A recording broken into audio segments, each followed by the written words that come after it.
Spring means seafood, especially here in New Orleans, as many Catholics celebrate Lent. Did you know that your local Popeyes has some great options on the menu for this season? Well, here to give us a look is Amy Alarcon. She is the Vice President of Culinary Innovations at Popeyes. Welcome, Amy. God, guys, I'm so excited to be here. I mean, it's our hometown, it's New Orleans. So thanks for having me. Yeah, thanks so much for coming on. And let me just say, you all's offerings for the Lenten season are fantastic. Let's first talk about the big one on the menu. You all have your Flounder Sandwich returning. Tell us all about it. Oh God, that thing is amazing. So of course, we launched this viral sensation of the chicken sandwich. So of course it makes perfect sense that we're going to lean into that and do a flounder-based sandwich for Lent. So our flounder, it is wild caught. It comes out of Alaska. And then we take it and do, that magical little spicy kick of Popeyes spices. Then we do a cracker crumb coating, and it's certainly crispy on the outside. We use that butter toasted brioche bun, and then the 2 crispy barrel cured pickles that come with the chicken sandwich. They're also on the flounder sandwich. And then you can do the classic version with our tartar sauce, or you can kick it up and do the spicy spread. That spicy spread, it's a total homage to New Orleans. It's blue plate mayo, and then we use the exact same spicy seasoning that makes Popeye's fried chicken so spicy. We just mix that right into that mayo, and that creates our spicy spread for that sandwich. It is fantastic, and I have had that spicy spread so many times, and I'm glad I just learned what it actually is. So thank you for that, Amy, and I also want to thank you for preparing a dish for us today. Please tell us what you're making for us today and how we get started.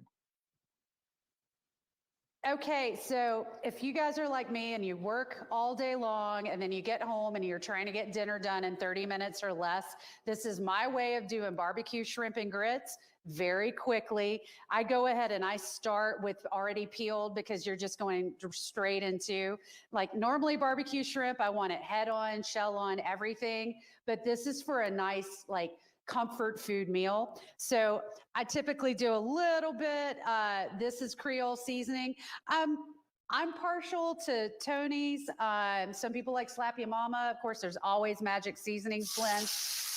Toss it in. And I also do a couple of dashes of Crystal, because that's my favorite. And give that a good stir around. And I tell you what, guys, I tend to go first when I make my barbecue shrimp. In this case, it's Negro Modelo. So I usually start with about 1/3 cup of Negro Modelo, about 2 tablespoons worth of the Leon Parents. Give that a good squish around in the pan. And then basically the juice of half a lemon. I let that all saute off. For time purposes, I'm not going to do it exactly. I'm just going to talk you through it. But after my shrimp are fully cooked, I'm going to lift them out and I'm going to let all of this reduce. I do add in, this is fresh thyme. I got some fresh rosemary.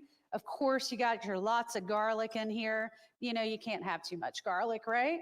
Squish all that around. When I get that shrimp beautifully cooked all the way through, I'm going to pull the shrimp out, reduce this liquid by half, and then I'm going to do a classic technique. I think we would like to call it Monte au beurre, where I'm going to slowly, after I cut the heat off, I'm going to slowly whisk in butter piece by piece until it melts, and that actually thickens the sauce.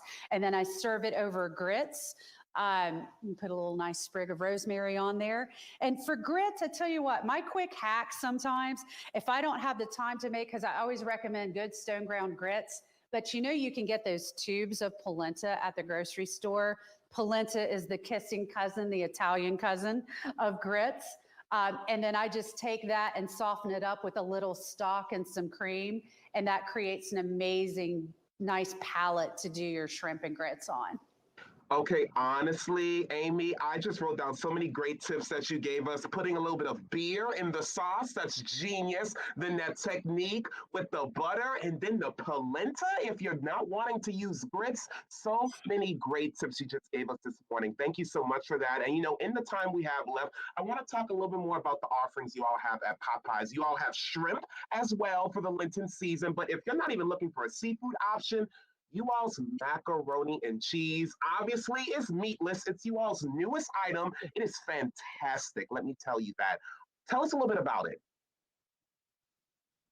I am so excited that you love our mac and cheese. It was a labor of love. Like we had mac and cheese on the menu for a while, but it was good, but I wouldn't say it was great. So we went back to the drawing board, and this time around, this is not Kraft macaroni and cheese. There is no powdered cheese within a mile of this recipe. It is real butter, real cream, real cheddar cheese, real everything, and it is decadent and it's amazing, and I'm so excited we have it on the menu now. We added a little extra step to it, so it's not just the classic like boiled add your cheese sauce.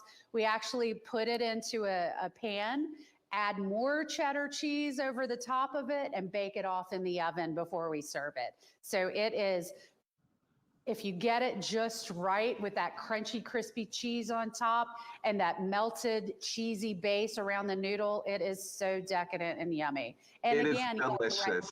great Friday option.